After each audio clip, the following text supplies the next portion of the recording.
Hey, it's Soncerae here. Welcome. I'm currently live streaming on Facebook and YouTube at the same time. And I wanted to talk about something that it happened to me last night, but it's something that I have had an experience with for the past couple of years. And I feel like it's a big issue that I don't know, I want to just discuss it because I want people to have a better understanding of what happens when a woman speaks up for herself. Okay. When a woman speaks up for herself, especially a black woman, we get stereotyped. We get stereotyped as like the angry black woman. Or if we talk about our sexuality, we become the hypersexualized slut or freak or tramp or hoe. That's a black woman. You know what I mean? Um, as, the more that we reveal who we are, the more that our nature is stolen from us by women of other races, and the things that they do that is like us is actually celebrated. So let me give you an example. I have full lips, I have a behind. A non-black woman could go and get my full lips and my behind and be celebrated for it. Okay? But when I'm out somewhere, my full lips and my behind may get me disrespected by men or completely be overlooked because I don't have fair skin and big lips and a butt. I'm not light skinned with big lips and a butt, you know? So I'm treated a specific type of way because there's such thing as colorism, right? So I'm not light skinned with nice lips and a big butt. So that becomes an issue. And it's just like everything I do as a black woman is like, I don't know, there's a microscope over top of it. I have a beautiful head of hair. If I put my hair away, I put a wig on top, people are convinced that I'm out here trying to look like a woman who isn't black. It's like I think I just bought this lace front with this auburn color. I just bought this lace front like a couple of weeks ago. Hey, cupcake buttercups. Anybody that's in the chat. Um, but just by me wearing makeup or weave or doing YouTube videos or doing comedy, it feels like I'm always being chastised for something.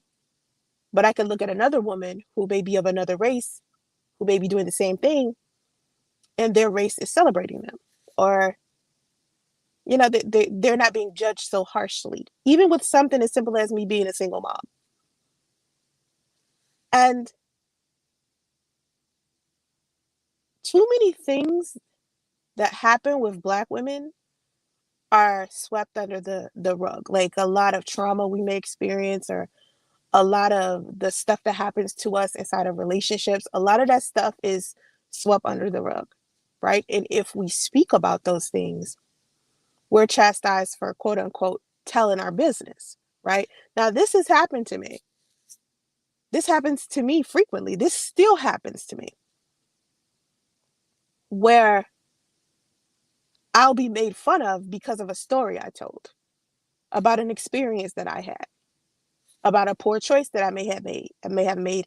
And the stories that I tell are usually to help someone else. And I remember there was a time for a whole year and a half, all I kept seeing in my comment section was, especially on YouTube, was these Black men are trying to silence you because you're telling the stories that happen to Black women all the time that Black women are afraid to tell.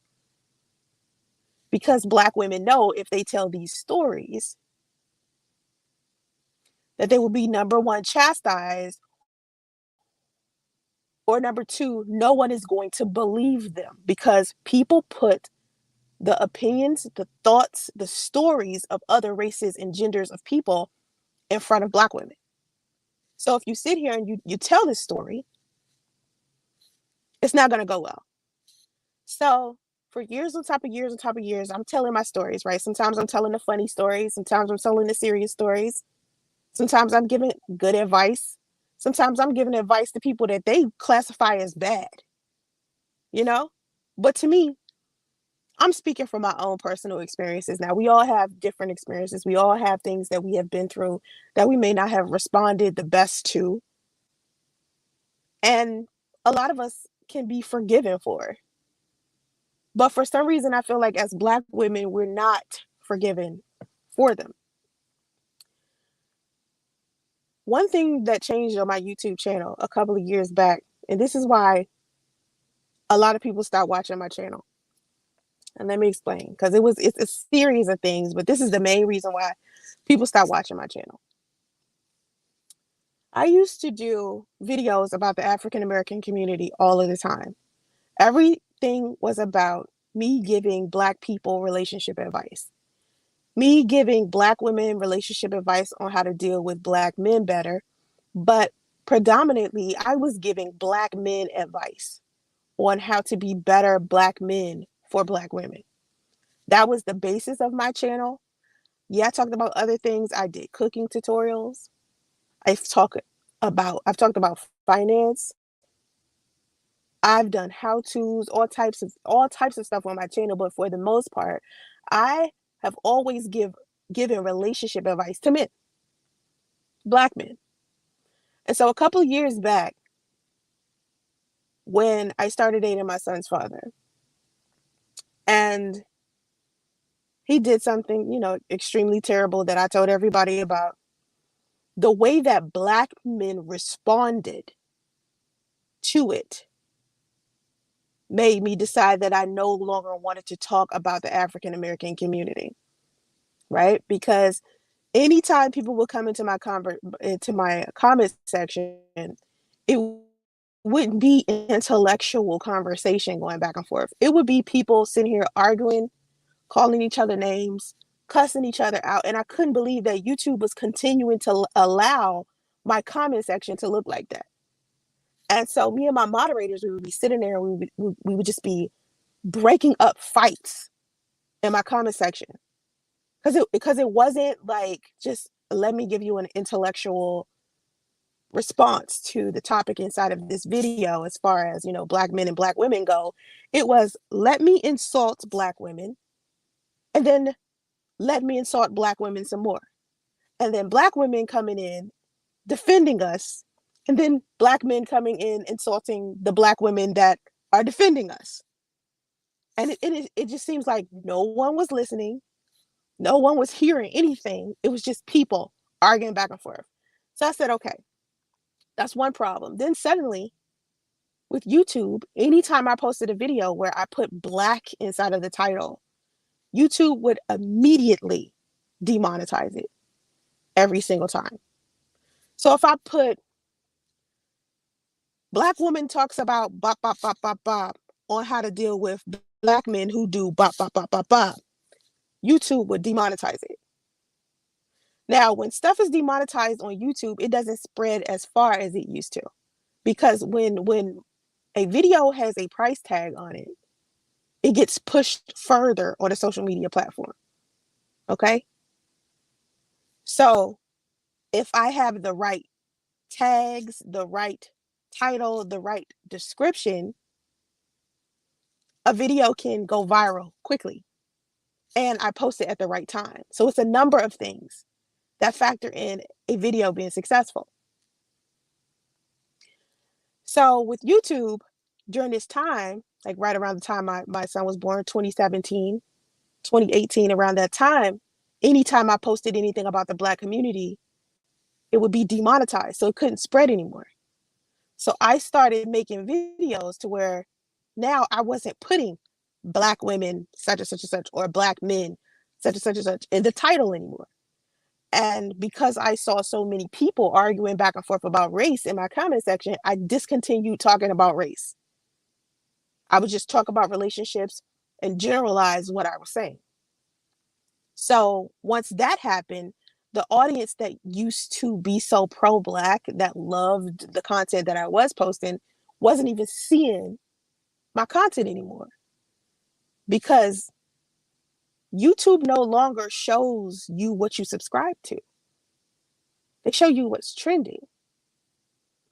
So say for instance, you are subscribed to 10 channels. Out of those 10 channels, whoever is talking about a trending topic isn't even who you're going to see first. What you're going to see on your home screen is a whole bunch of videos that are, trending. But then if you go to your subscription button, you might see some videos that the people that you subscribe to did a month ago, or a week ago, or 3 months ago, or 6 months ago. Not their newest content, but content that they're still making money off of. So your favorite content creator could have like this amazing new set of videos, but you won't see them if you don't hit the notification bell on YouTube. Right? You're not going to see them at all. Okay, you got to hit that. You got to do 2 steps now. You have to subscribe to the channel, and then you have to click the notification bell. And even sometimes when you click the notification bell, it's still subscribers out here that be like, I'm not getting the notification. Yeah. So slowly people are no longer watching the channel. And then I'm talking about my experiences with my son's father.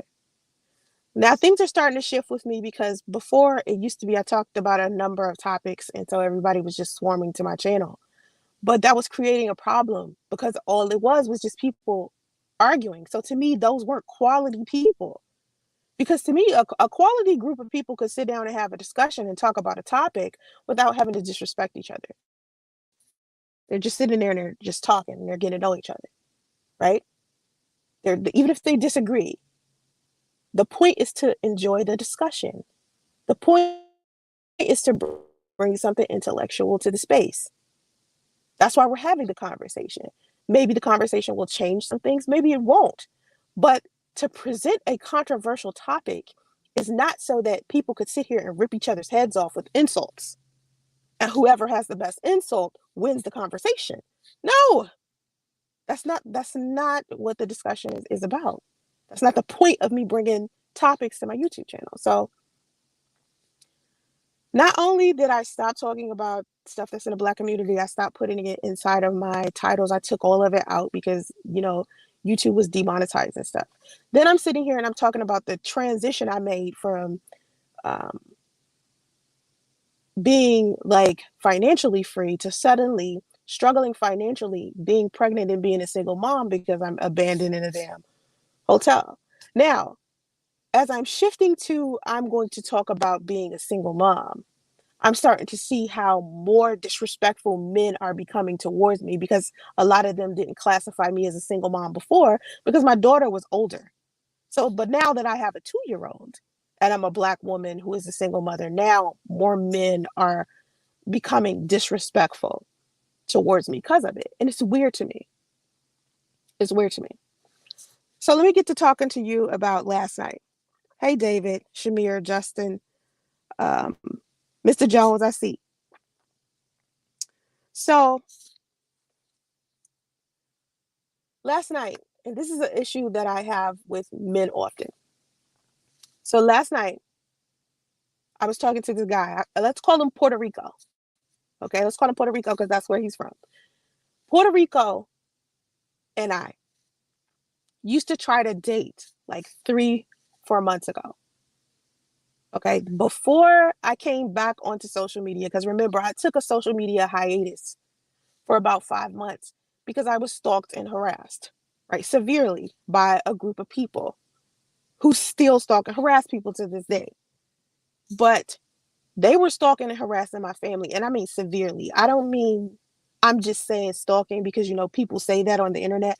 No, I literally mean people were calling my mother, calling all of my family members, contacting anybody I used to be in a relationship with, contacting any of my business partners, okay? Calling anyone that I was doing real estate with. So these people wouldn't sell me properties. They were sending deliveries to my house, food deliveries. They were sending pest control, plumbers, not to just my house, my mother's house. I mean, it was extreme. Okay. It wasn't like some simple, we're just going to, bother Soncerae on the internet. They were taking it off the internet. All right. So a rumor started that I committed suicide. Now, this rumor started long ago. This rumor started in like 2016. This is not a new rumor.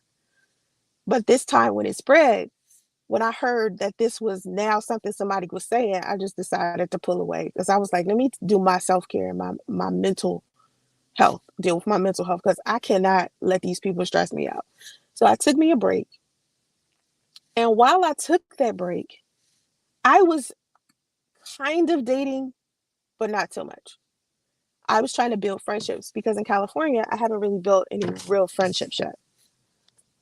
So I run into this guy, name is Puerto Rico. Me and Puerto Rico started talking. I'm enjoying Puerto Rico. I'm talking to him every day, all day. We're talking about actually starting to date. We didn't even get to date yet, but here it is, like 1 or 2, 3 weeks maybe in, and we're still talking on the phone.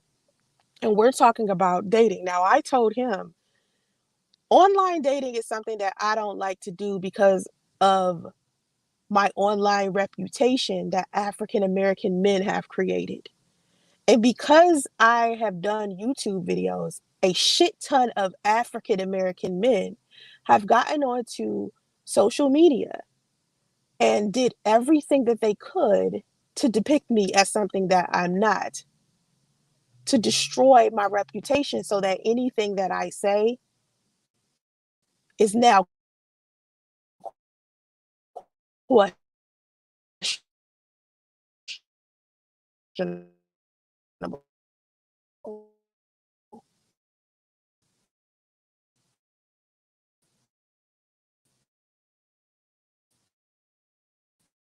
Kind of misogynistic and sexist, and they're having issues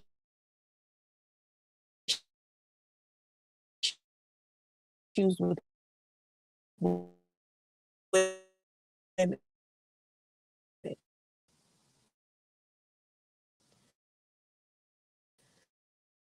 And so these men have decided to come together because I was a womanist. I was pro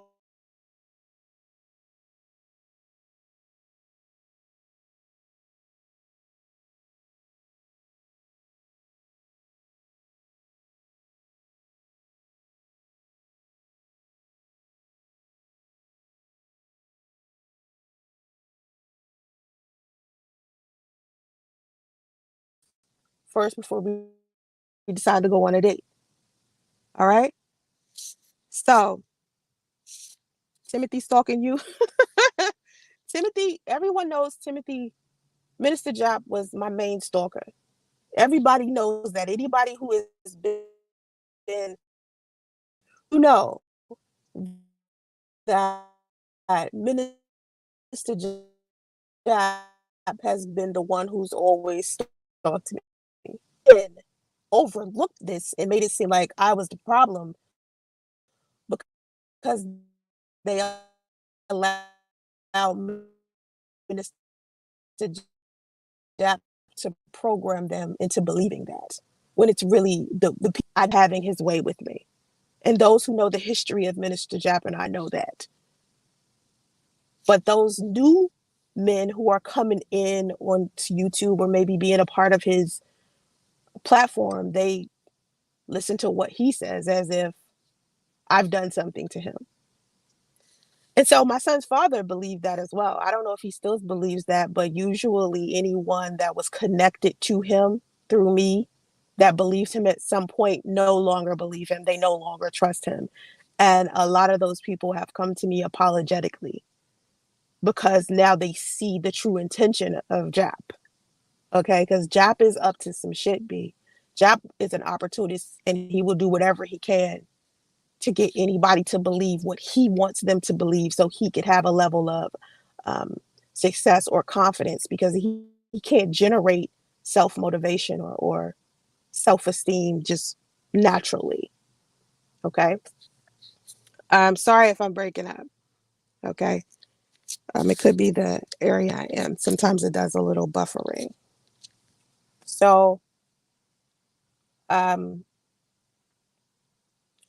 Puerto Rico.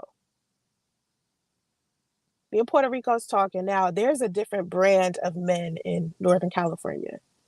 Most of them are successful. Most of them are college educated. Most of them are generating a substantial amount of income because in Northern California, you kind of got to be that way. So I'm talking to Puerto Rico and I'm telling them, slow your roll. Let's talk to each other for 30 days. And if 30 days go by and we still want to meet, we can go meet. Okay. But let's talk on the phone. So we finally get to the point where we are deciding to meet each other. And we're on the phone, we're FaceTiming. And he's like, I'll call you later. Now, mind you, this was months ago. And during this time, I wasn't back on the internet yet. I was just starting to think about being back on the internet. Like, I think I may had my moderators post my OnlyFans like for the first time in a story. This was right around the same time. And so he's like, I'm gonna call you later. And so we get on the phone later and we're talking. Now he knows I have an OnlyFans. And finally I came to him and I told the story about Priest. And I didn't get too deep into detail, but I just told him, Priest had got onto YouTube and he interviewed with some people that he shouldn't necessarily interviewed with, and he joined like some weird anti-black woman movement cult and just decided to join in with the bullshit, right? So I'm telling him this, and when you have to tell a man something like this, when this is part of your story that you have to explain to a man who's coming into your life, is weird when they have no clue about the anti-black woman movement. When they have no clue that it's so many men on social media who do not like women because of their color, explaining that shit to them is difficult. Explaining to a man that a group of men who don't like black women decided to come together and make all of this cruel content, all of these lies and rumors and shit about me, having to explain that to a man is actually pretty hard. So I sum it up. I don't tell him everything. I'm just telling him what happened with me and my son's father. And so in the middle, when we're sitting here, we're making a date. We're talking about we're going to go get some coffee. He says to me, I knew about the suicide thing before you told me. And I said, excuse me? He said, yeah. I told my homeboy who you were. Now, number one, that shocked the fuck out of me. He said, I told my homeboy who you were. My homeboy went and Googled you and seen a video of a guy talking about you committing suicide, and he was interviewing your son's father. And I was like, what? He was like, yeah, the guy's name is Tommy, and he was interviewing your son's father, and them two were talking about you committing suicide. And this is when I got angry. I got really angry with him because number one, he knew who I was from the beginning, but was pretending like he did. That bothered me in itself. Number two, he had to go to his friend to gossip about me first or brag about talking about some fine girl he met on the internet, showing his homeboy my picture and my name in order for him to even be able to Google me. So I'm mad about that because my biggest thing is I don't like for the men that I'm dating to go around and tell my business. A lot of people believe that when I tell my stories about my experiences with men, it's just me out here just telling my business. When really, I'm out here telling my stories to stop other women from getting into the stuff that I've gotten into, number one. Or number two, I'm telling my story in response to some fuck shit that some other guy done got onto social media and talked about publicly. But when these men discuss me, they make it seem like I'm the one that told the business, and I'm the problem. They don't take accountability or responsibility for what they've done. So I'm on the phone with Puerto Rico. I'm pissed because I'm like, how long have you known who I was? When was you going to tell me this shit? And the video that your friend saw of Tommy's was not Tommy interviewing my son's father. He was interviewing Chris Law. Chris Law is not my baby daddy. And that's another rumor that's spreading around that I cannot stand. Chris Law is not Justice's father. But I see people post that in my comment section on YouTube often. That's a comment that I have had to delete too many times. And the fact that there's so many rumors out there about me that were created by men, black men, that are also being spread by black men is weird to me. Men I've never dated, never slept with. I mean, I got men out here calling me a hoe who ain't never slept with me. Don't know nothing about what I'm like in bed. All because they got one guy to interview with Tommy. And everybody knows Tommy is like the Jesus of anti-black women. He's like, he's like their little messiah or whatever. And so anyone who's been on YouTube long enough, or even people, any black man, most black men who has been an underachiever at some point, or who knows some other underachievers, have heard of Tommy. You feel me?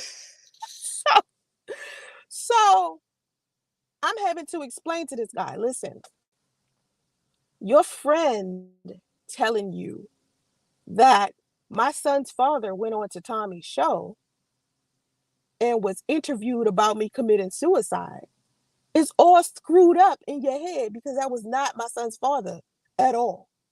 That was Chris Law. That wasn't Priest. But the fact that I have to explain this to you is what's making me mad. And so his response was the typical low energy shit that men do, which is not take accountability or responsibility for gossiping to begin with, but to say something to me along the lines of, well, you're explaining it to me, so you must like being, you seem like you just want to be that it girl on the internet. No, nigga. He was like, you're sitting out here, you're telling all of your business because you want attention. I was like, this nigga has definitely lost his mind. This is what he decided to tell me last night after months ago when I told his ass, don't call me no more. I told him months ago not to call me anymore. Puerto Rico decides he wants to call me yesterday on some I miss talking to you shit.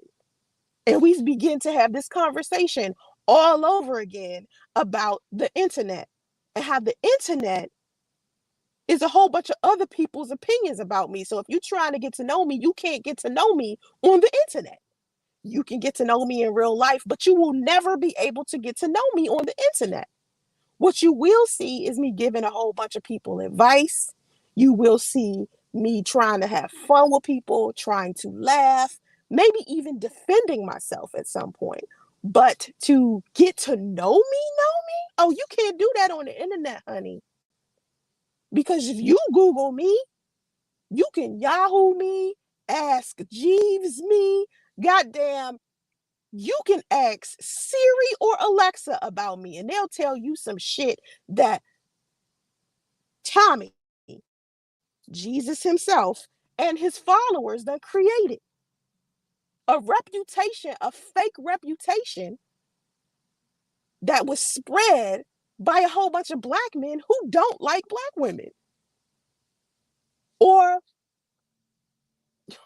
Lord, men who are out here sexist, misogynistic, jealous, butthurt they got rejected.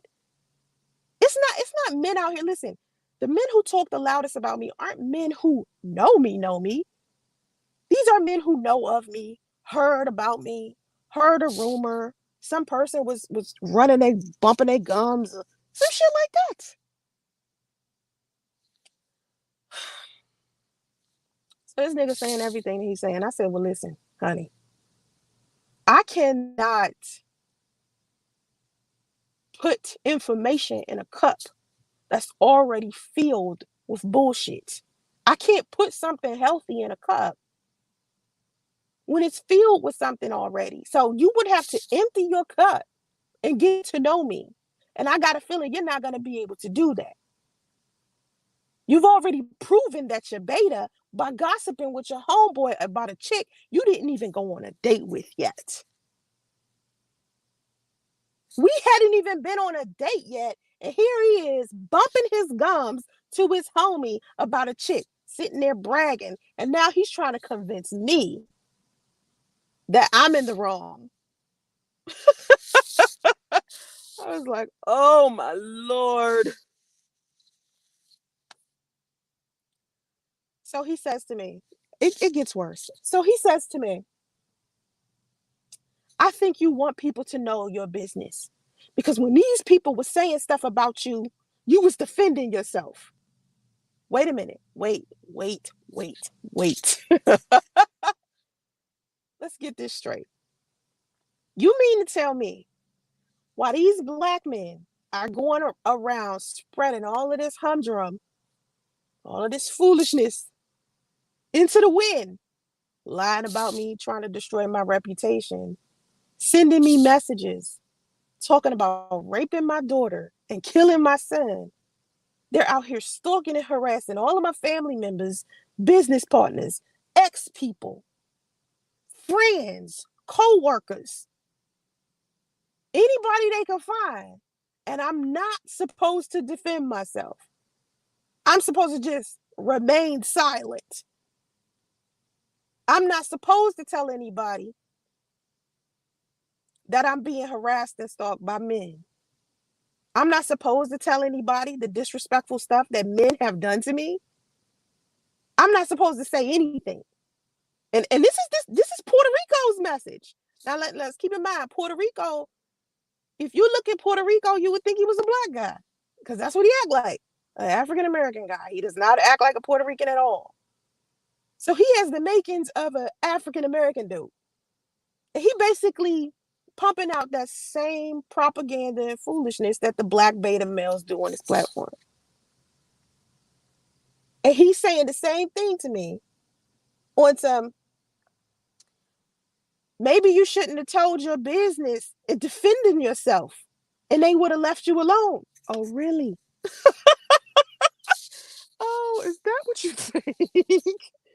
Do you know how many times, how many years, months, weeks, days, how much I've tried to ignore people, not respond? And it got to the extreme to where now this rumor is spread that I committed suicide to get me to this point where I feel like I got to log off for 5 months and go deal with my own self-care and mental health after being stalked by hundreds of thousands of men. You really think something I did could stop these men from having the hatred in their heart that they do for women? There is nothing I could do about that other than keep giving them a reason for being jealous of what I do, keep giving them a reason to be sexist and misogynistic. Go ahead. If that's what you feel like, help your narcissistic ass sleep at night, rock with it.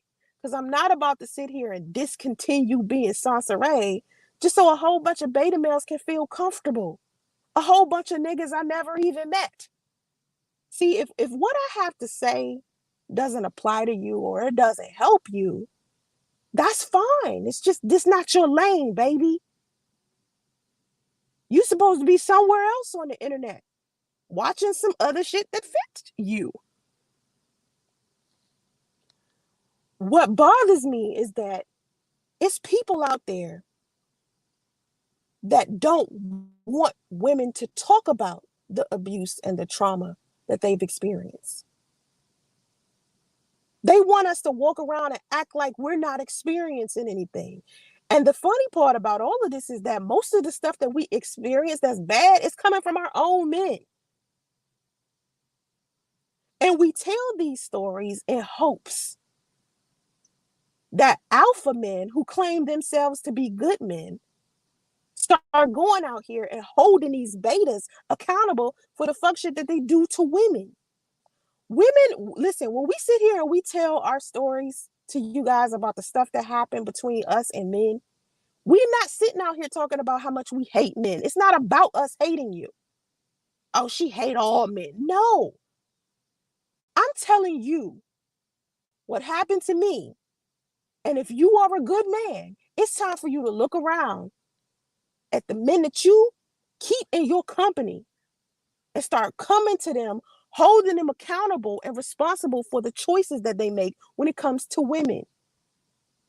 Because it's too many times women are being mistreated, especially Black women, by Black men. When we talk about a woman making six figures, but you know, she a five, she ain't pretty enough, so she ain't gonna be able to, get somebody who makes six figures too. Argument, when we're talking about that shit, it should be more men out there saying, of course, she could find a man to make six figures. It's just six figures. You know why more men would feel comfortable with saying that?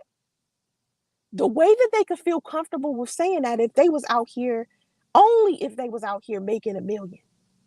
More of y'all need to be out here trying to make more money. So six figures won't even look like so much money to you. And if you do make six figures, it should be you out here screaming, saying, of course, I'm a six-figure man. I would love to have a woman who makes that amount of money as I do. Not sitting up here talking about, we don't care about Black woman's accomplishments. We don't care that she went to college. We don't care how much money she made. That's a beta male thought process. That's a man who is defeated. A man who is defeated would say something like that. Come on, y'all. Men, you out here, you successful, you educated, you got your own bread. Cool. Start looking around you at the men that's in your pack and figure out who's the weakest link and get rid of him or encourage him to change. Because it's too many alpha men or too many men who trying to be alpha out here seeing all of these betas do all of this garbage. Yet you never hold them accountable. You never hold them accountable. So when a woman is holding a man accountable, it don't have nothing to do with hatred. When I sit here and I tell my story about niggas out here making up lame ass stories, dudes mad and rejected because they ain't get to sleep with me, mad, making up stories, talking about something I ruined their marriage and all types of just weird shit. Listen, listen to what he's saying. When a man is flapping his gums and he don't have nothing positive to say about a woman, think about that. It's a motive behind that. It's too many men out here trying to compete against me than trying to work with me, trying to pair with me. Let me tell you the biggest mistake I ever made. Let me tell you the biggest mistake I have ever made. Reaching out to Minister Jap, wanting to collaborate. I saw a Black man struggling with his online presence. My platform was doing well. Any Black man who was struggling with his platform, I reached out to and asked to collab with. I reached out to Minister Jap, asked him, did he want to collab? We collabed. I put money into it. I paid for advertising. It went viral on Facebook. It went viral on YouTube. And we decided to continue to collaborate. We also discussed romantically connecting. He was in Chicago. I was in Atlanta. We discussed it more than once. He decided to add me on his Facebook page. I get onto his Facebook page, and inside of his timeline is all of this disrespectful stuff about Black women. The entire feed. This is when my mind started to change about this man. Then he said something messed up on his timeline about me without mentioning my name. This is when I decided this was a man that I could no longer work with. I contacted him. I expressed myself to him. I didn't post a video. I contacted him myself privately and said, listen, I have an issue with you disrespecting women online. I can't work with you if this is the type of stuff that you're doing. If this is the type of message that you're pushing, it doesn't make any sense for me to continue to work with you. We could just do this one collab and be done. This nigga said, fuck you, bitch. I can post what the fuck I want to post. That was his exact verbiage. Guess what I said? Okay, then, and hung that phone up, and he been a problem ever since. Calling me 100 times a day, encouraging other men to kill me, stalk me, rape my daughter, lying to people, claiming I slept with this guy, stalked that guy, all types of just shit. And I'm sitting here like, this nigga's really on a fucking mission to try to destroy someone who wanted to work with him. And he had no respect for me from the beginning. If I could come to him as a woman professionally and say, listen, I can't support you if you're creating content that's detrimental or harmful towards women. If he had any respect for me, he could have just been like, I respect that, and let it be done. And then we could have just not dealt with each other at all. Because I literally had to go to my audience and be like, I know I said I was going to keep working with this dude, but I can't. Because he has a lot of disrespectful stuff about women all over his Facebook. I remember telling my audience that. I said, I can't repeat, like I know what he's trying to do. He was basically trying to be a Tommy. And instead of him trying to be himself or be this ladies' man that he was classifying himself to be towards me, he wanted to be Tommy instead. All he wanted to do was talk to Tommy. Tommy this, Tommy that, Tommy. When a man is talking about him wanting to be someone else other than himself, he in beta mode. So everything that come out his mouth can't be trusted.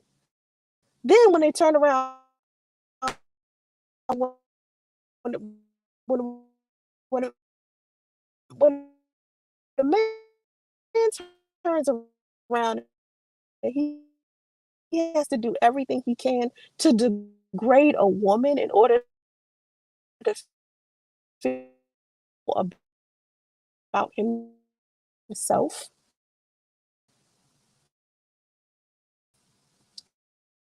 Those are the men you have to worry about. Those are the men was beta males feeling comfortable with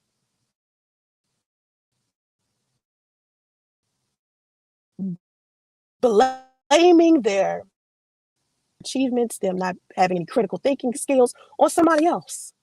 Oh, the Black woman did it to me. Oh, my ex-girlfriend did it to me. Oh, single mothers did it to me.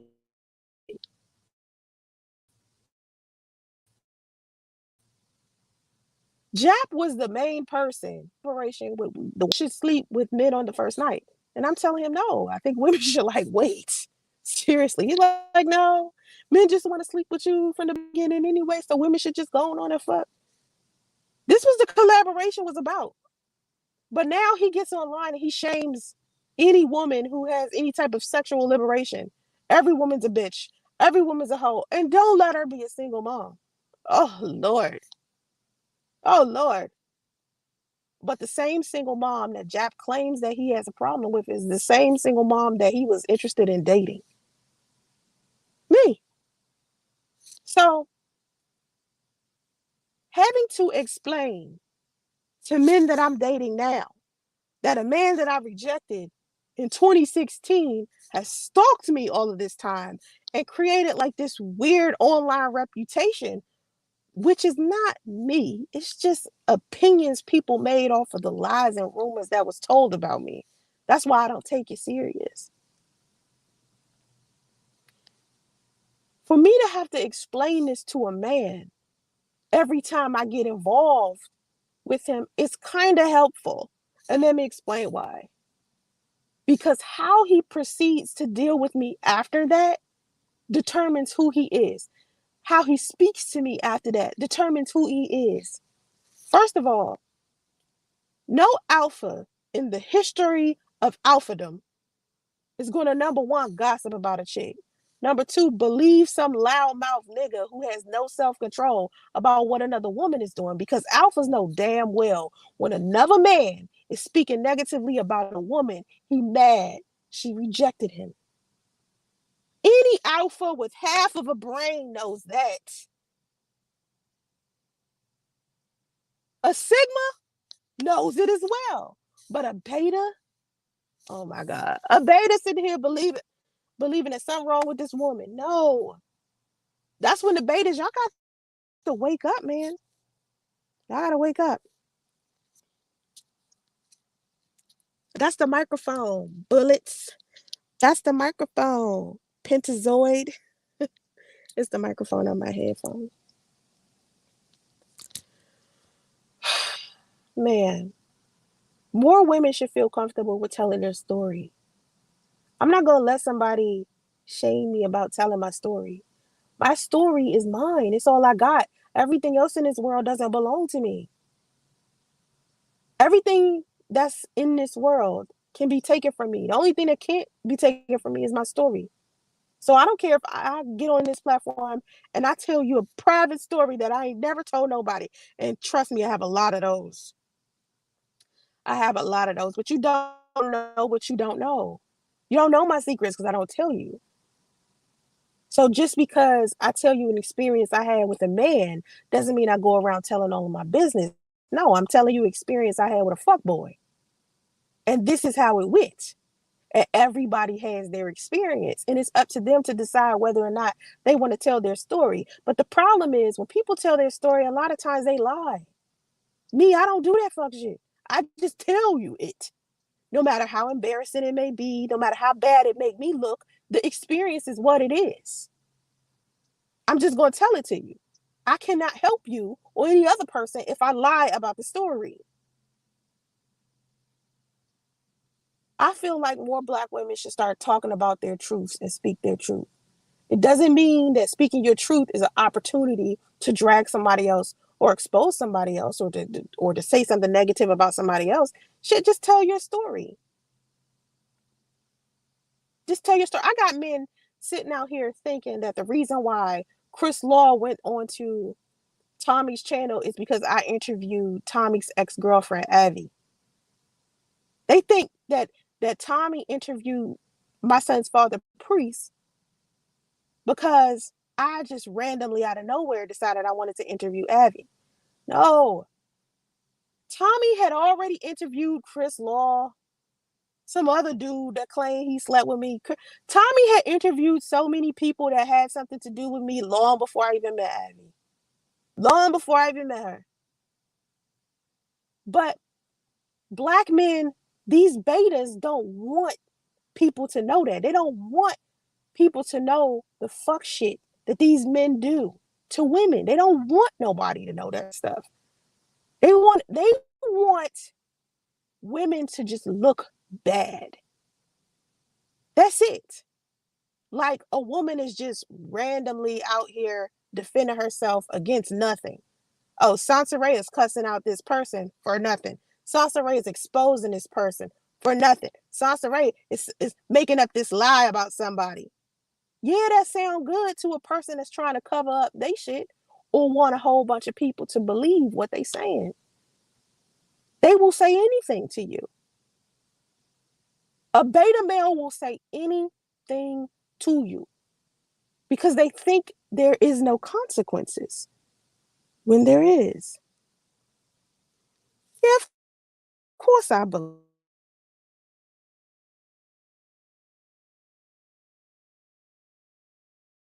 believe beta males,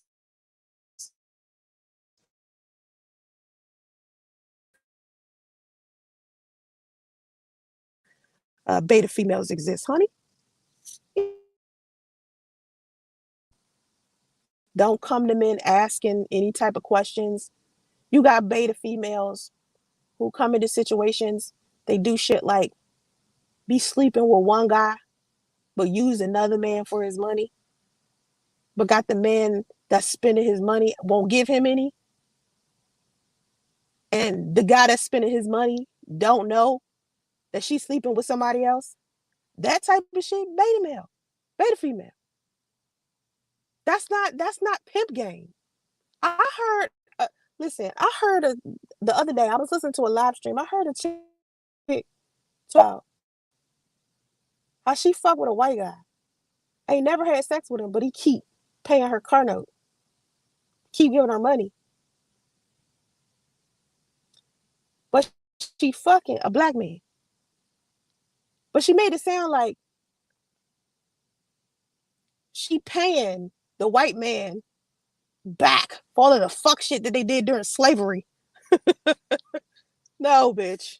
You just a beta female using a white man for his bread, fucking a black man, but you think it's cute. You think it's funny. That's beta female. Cause see, a real woman, if she getting bread from a white man, right? Knowing he want to sleep with her, she ain't gonna let him think that she not sleeping with somebody else. That's some pimp shit. Where you go to a dude and be like, yeah, you giving me money. Yeah, I ain't sleeping with you. I'm sleeping with this other dude. That is alpha.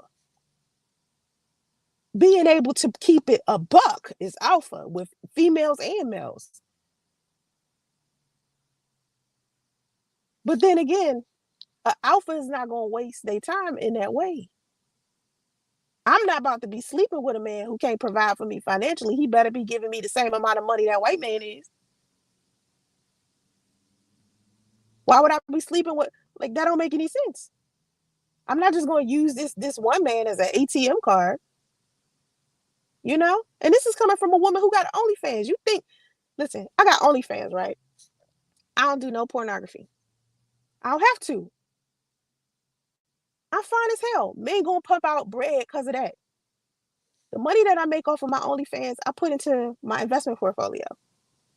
Me and men on there are sitting there talking about my investment portfolio and theirs. They be in my DMs talking about penis and stock, more penis and stock, my butt, my breasts and stock. That's all we talk about all day long. Relationships, maybe, but in my DMs, we talking about stock and money and the money that they give me, the tips that they give me. We're talking about it. A man gave me $200 just to give me a picture, give him a picture of me topless. I don't have to actually participate in some type of pornography to get money. Now listen, my nudes used to be a grand. Let me see.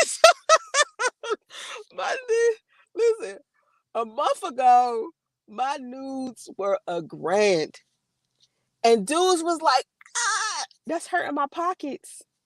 That's what now guys are giving me like $500 for some news. They're like, can I please just take it down to $500? We're in the middle of a pandemic. It's almost Christmas. And so I made a deal with dude. I was like, listen, I'll give you one topless photo for $200. And so I made a deal with him. It's so funny. These guys are so funny. Anyway, anyway. I let them know what's up with me. Like I don't sell them a dream. I let them know I got something for you. If you want it, I suggest you give me some money for it. I'm not gonna lie to one man. I'm not gonna lie to him. I'm not gonna lie to them. I'm gonna tell them this is what I'm doing this for. So yeah, that's my experience on OnlyFans. My OnlyFans experience be funny. Anyway, My stories, what I'm talking about, whether I'm talking about my experiences on OnlyFans, like I just showed you, like I just told y'all, or how my son's father is only giving me $264 a month. That's a story. That's an experience. I'm telling you that story because people think child support is a come up. Well, let me tell you how child support is not a come up. I'm getting $264 a month on child support.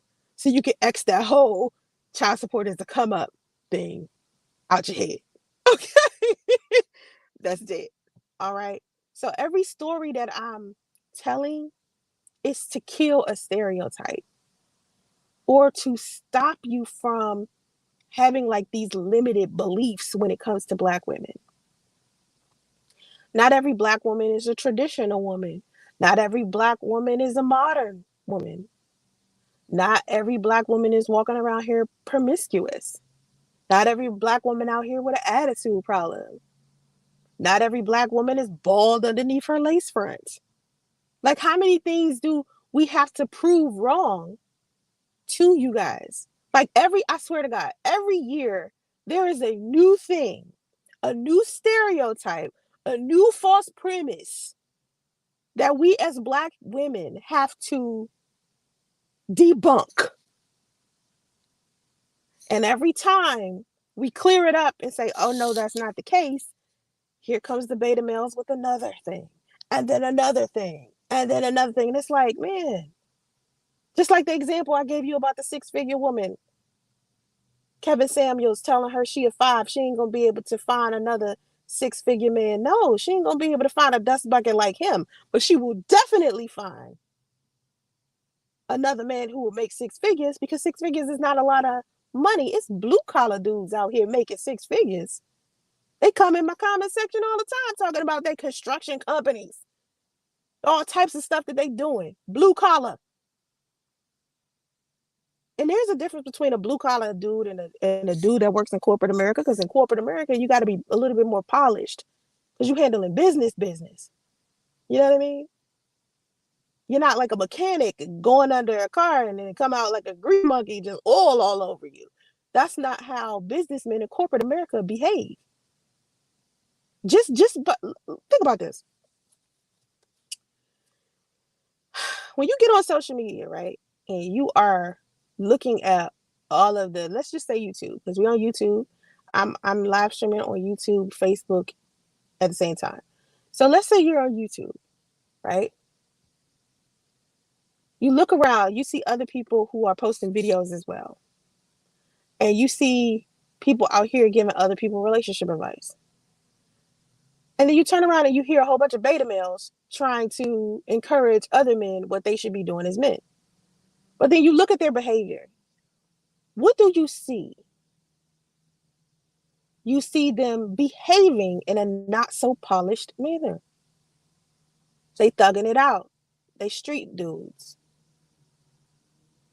Their profanity, listen, their level of profanity ain't even touching my little lame bit of profanity I speak.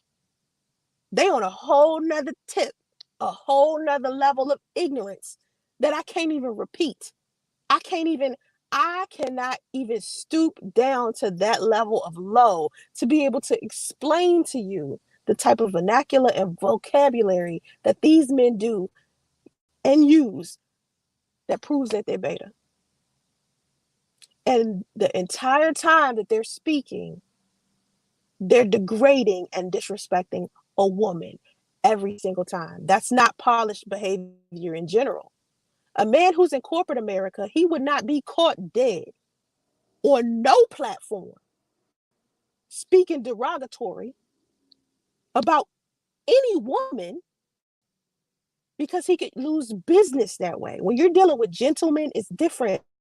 Gentlemen behave a specific type of way. They're polished.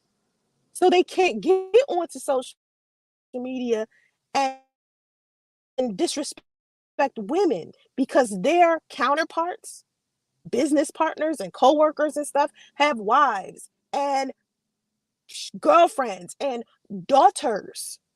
So when you're dealing with men who genuinely have money, who may be sponsoring you, or your product or your service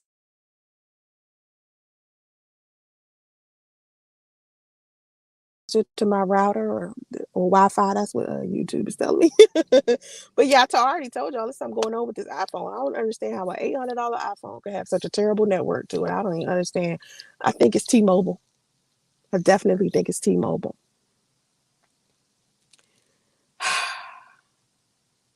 I think it's imperative that people understand something about me. I tell my story because I can. I tell my story because it belongs to me.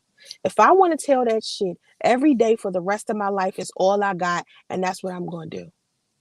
It doesn't mean that I'm stuck in the past.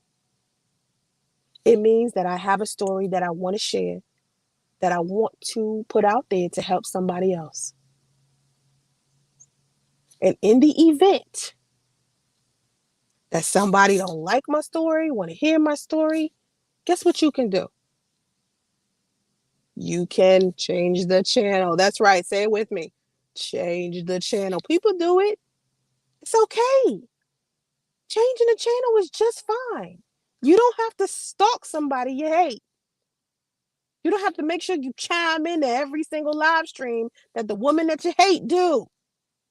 You don't have to follow her around, interview all her exes, contact all her family. No, you just change the channel. It's easy.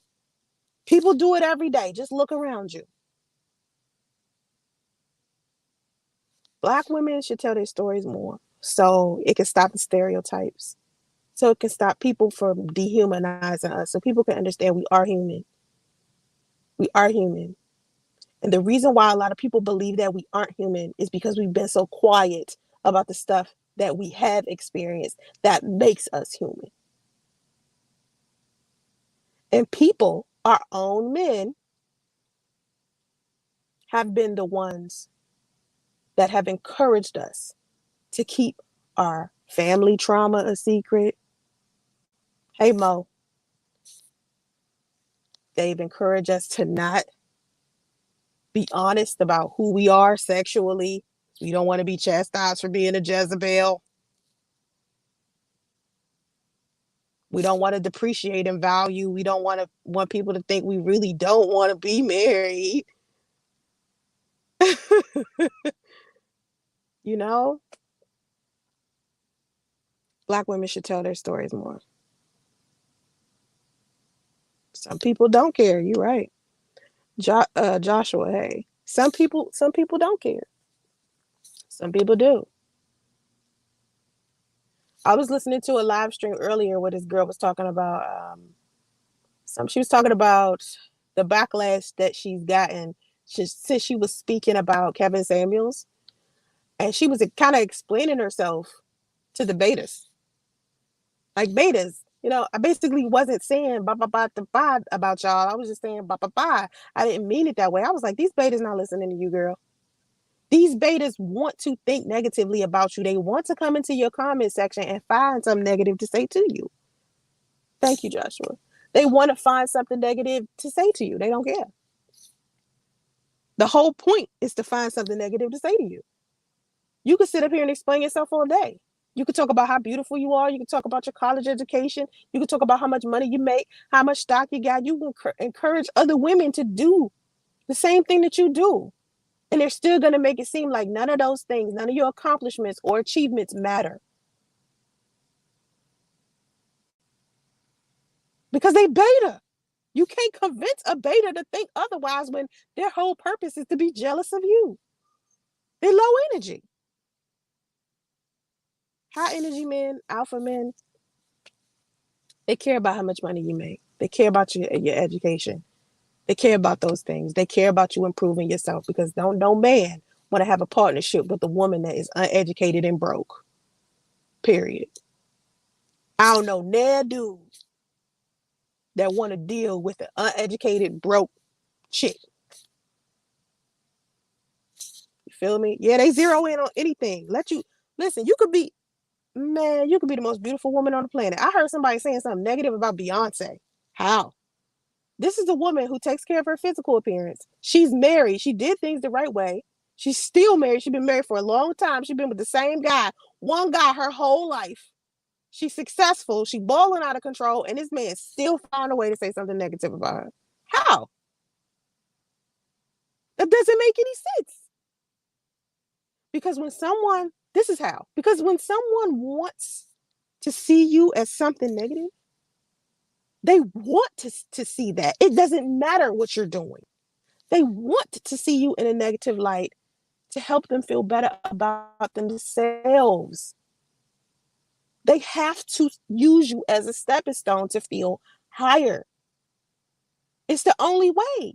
For them, they feel like there's no other way. No other way is suitable for them. When you that low, it's hard to get up. When you high, you're already high, right? When you high, you might get knocked down. You don't get knocked down that low. You might come close, but usually when you are a positive type of person, when you get knocked down, you usually get right back up at some point.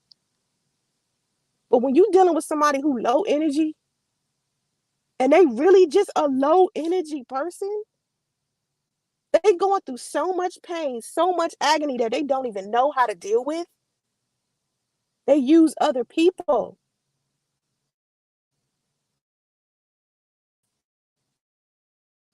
to bring them up. With somebody, it puts them in a place where they have to self-reflect. They have to do the self-reflection. And when they look at you, they come to a self-realization that they haven't made it. When a black man who is low energy and underachieving looks at a woman who is college educated, has her bachelor's degree, has her computer certifications, is making six figures, they look at themselves like, oh, I didn't even go to college. Hell, they might not even finish high school. They're making about $30,000 a year, living in their mama basement, driving a car they daddy gave them. Don't let a man driving a Benz fool you. Don't let it fool you. It's some men out here, they look so polished. I swear to God, they got the image, but it's one winning versus actually winning.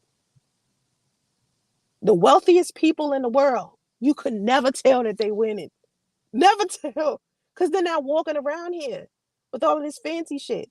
See, luxury, let me tell you something about luxury. And this is coming from a person who's wealthy, a person who's been broke, a person who lived in the hood, and a person who lives in a mansion. Luxury is still something that a wealthy person can invest their energy in and still be living paycheck to paycheck. Don't get it twisted. It's wealthy people that's living. Listen, it could be you could go drive into a subdivision of mansions right now. And I'm telling you, it is at least half of that subdivision that's living paycheck to paycheck, especially right now. In a subdivision of mansions. It's just a different tax bracket. It's just a different tax bracket. It's just more money, more responsibility. Living in California, I just got more responsibility. I make more money, but what comes with that money is more responsibility. It isn't even the higher. It isn't like, okay, say for instance, everything that is in California is dumb expensive out here, right? It's ridiculous out here, right? But the cost of living matches how much money you make at your job. So it isn't like it's far. You just got to be able to get a decent job. You can't be poor here. You can't sit on your ass and be entertained by fuck shit that like you could like in Atlanta, like a place like Atlanta. Atlanta, you could be broke because the cost of living is so low.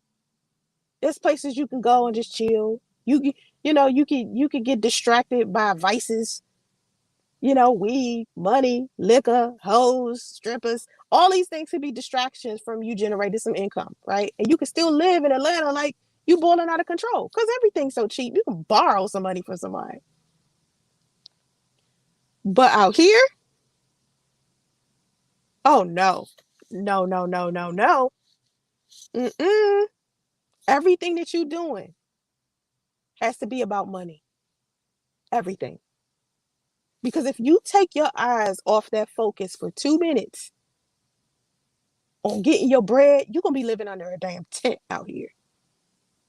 And it isn't like because the cost of living is what makes it hard. California is not an easy place to live in. What makes it hard is the rules and regulations, the steps you have to go through to get certain things, how hard you got to try to get something. It took me 10 months to get my first house here. Remember, I was homeless. It took me 10 months, right? Which is short in comparison to how long people be in these streets out here. So when I told other people out here, yo, I was homeless and I ended up moving into a house 10 months later, people was like, excuse me? Do you know how long it takes for people to get out of that? Because the way things are, hustling is something that you got to do when you go to certain areas. The money that I make in California, I could buy 3 or 4 houses because California is not a game, man. Men here are different. They out here trying to get their paper. Don't nobody got time to be playing women. I ain't got time. Men out here, I ain't got time. Listen, you want to be in a relationship? You want to be my life partner? Cool, that's what's up. Let's get this money together. That's how men are thinking in out here. Come out here and get your bread. Survive. Mo, you saying higher income, high expenses. Yeah, you got high expenses, but now you got more expenses. It's not even, it's like, okay, say for instance, you move into a house, right? You got a mortgage, right? You got to pay for the utilities. That's about it. Maybe you got to pay a little bit of money for the trash person to come, or maybe the trash person coming and you paying for the gate in your community is something that's included in your rent. Here, it's like, okay, you got to pay your mortgage, you got to pay your utilities, you got to pay for homeowners association, you got to pay for your not just your regular trash, but now your recycled trash. Okay, because the recycling is a trip. Now you got to pay for plastic bags at the grocery store. Now you have to pay for the lawn care because a person is taking care of your lawn because you living in a big house, you living in a subdivision where your lawn has to be definitely taken care of. Your expenses are probably higher because now you have this big lawn where you got a sprinkler system. Now you got to pay extra for maintenance in your house because you got your house bigger. So you're dealing with more maintenance than you can handle yourself. That's why apartment complexes got a maintenance man. Imagine how many units a maintenance man got to go to a week in a 30 unit. Just to keep up damn fire alarm. So you living in this big ass house. You got your maintenance man. Now you got to think about your housekeeper. Because in your little house, you were straight chilling. You know what I mean? You had time. You ain't really have to go to work because you live in Atlanta. So really getting money is like easy. So you can chill a little bit. You can ask your homegirl to come over and clean, or you can ask, your homie to come and do maintenance. Here, no, everything is nicer. It's like you it's like you gotta professionally get somebody to come do it because that's the only way it's gonna look right because everything's so fancy dancy. It's like you're not gonna get no regular like house here. Or at least not in the area I live in. I live in Northern California. So it's different. It's like an average looking house here is nice as hell.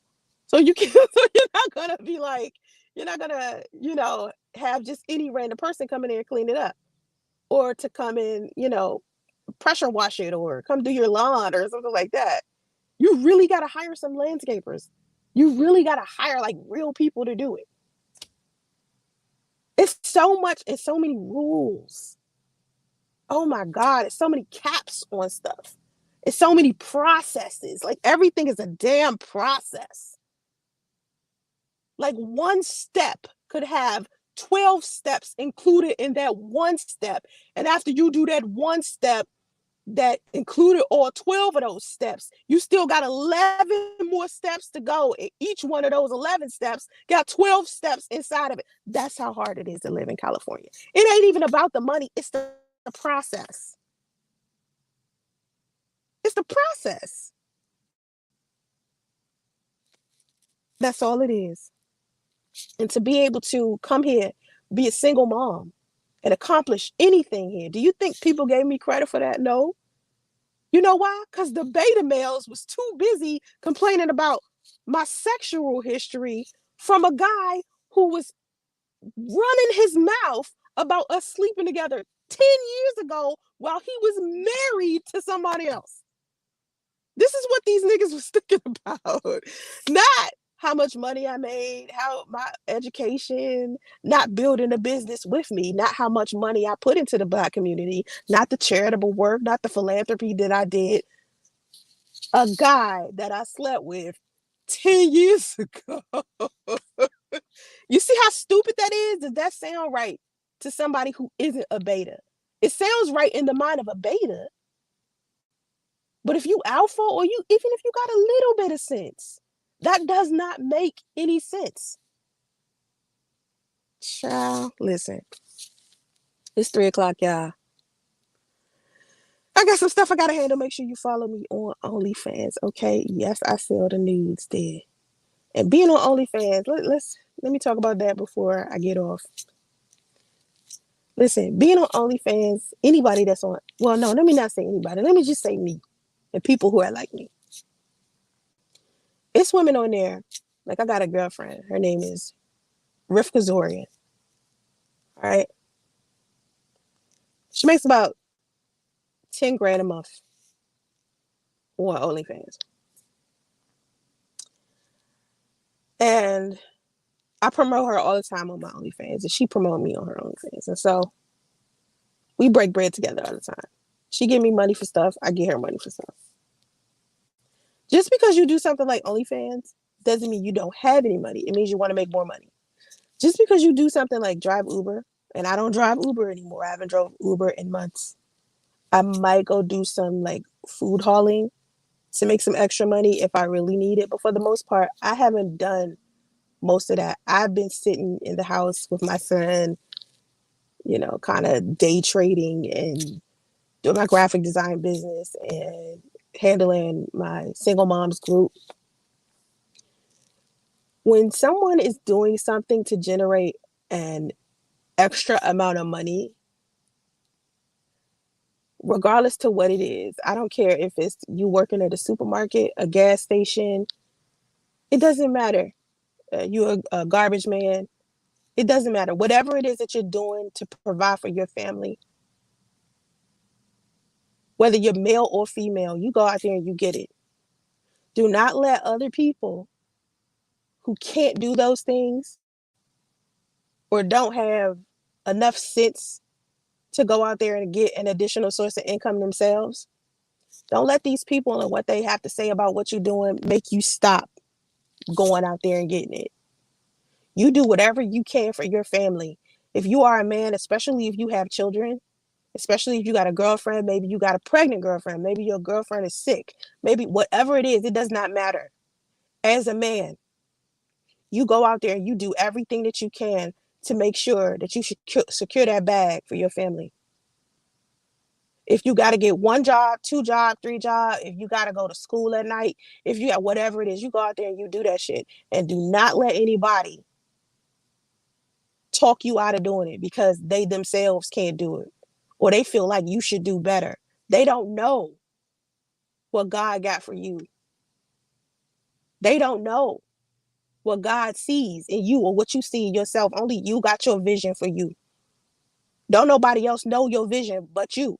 God put your vision in your mind.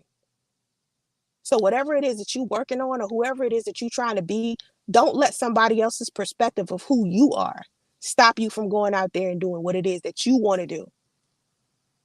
I don't care if you black, white, short, tall, female, or male. It doesn't matter. The message altogether right now is that you go out there and you do it and don't let anybody stop you.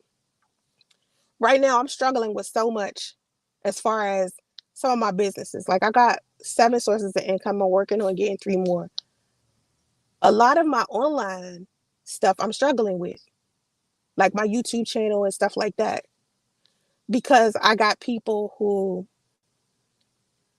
are thumbsing down stuff. I got people that are coming in my comment section doing stuff. I got people telling people stuff.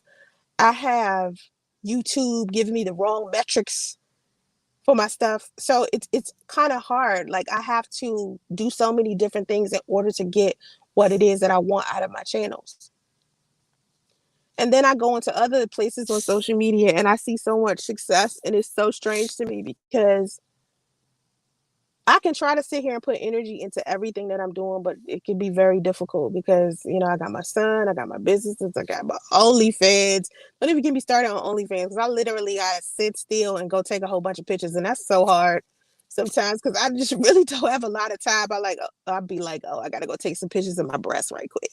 that shit, that shit is terrible. Anyway, the point I'm trying the point I'm trying to make is no matter how hard it gets or it feels like you're multitasking or you're juggling or you feel like your knees buckling a little bit. I have felt that. There have been days where I've been so overwhelmed. And then there are days where I'm having the best day and everything going so smooth and I love it. You know?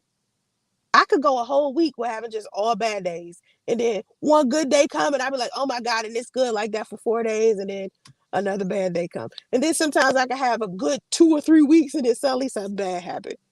It's how you respond to those things. That's all it is. Joshua, you gonna help me? You gonna cash at me? It's $ Soncerae. $Soncerae XO. Hook me up. Anyway, I gotta go, y'all. I have to go. It's been real. I love anybody that love me. You heard me? All right. Have vision and stay focused, y'all. Make sure y'all check out my latest video about side chicks. Let me know what